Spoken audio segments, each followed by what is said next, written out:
నువ్వు చేయింది నేను చేయలేను, విజయ్ చేయగలను నేను చేయలేను, నేను చేయింది విజయ్ చేయగలరు, నేను చేయింది నువ్వు చేయలేవు. పైథాన్లోని కండిషనల్ స్టేట్మెంట్స్ గురించి ఈ రీల్లో తెలుసుకుందాం. బ్రో, కండిషనల్ స్టేట్మెంట్స్ అనేవి ప్రోగ్రామింగ్ లో ఎక్కువ యూజ్ చేస్తాం అండ్ ఇంపార్టెంట్ టాపిక్ అనమాట.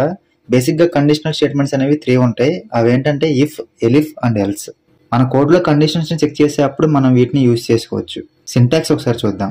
ఫస్ట్ మనం ఇఫ్ అనే కీవర్డ్ రాసి మన కండిషన్ అనేది రాయాలి. తర్వాత కాలన్ అనేది పెట్టాలి. ఫర్ సపోజ్ మన కండిషన్ ట్రూ అయితే ఇఫ్ బ్లాక్ అనేది ఎగ్జిక్యూట్ అవుద్ది, లేకపోతే నెక్స్ట్ ఎలిఫ్ కండిషన్ ని చెక్ చేసుకుంటది. ఇక్కడ ఎలిఫ్ అంటే ఎల్స్ ఇఫ్ అని అర్థం. ఇప్పుడు ఎలిఫ్ కండిషన్ ట్రూ అయితే ఎలిఫ్ బ్లాక్ ని ఎగ్జిక్యూట్ చేస్తుంది. And finally else. పైన ఉన్న 2 కండిషన్స్ ట్రూ కానప్పుడు ఆటోమేటిక్ గా ఎల్స్ బ్లాక్ అనేది ఎగ్జిక్యూట్ అయిపోద్ది అనమాట. ఎగ్జాంపుల్ తో అర్థం చేసుకుందాం.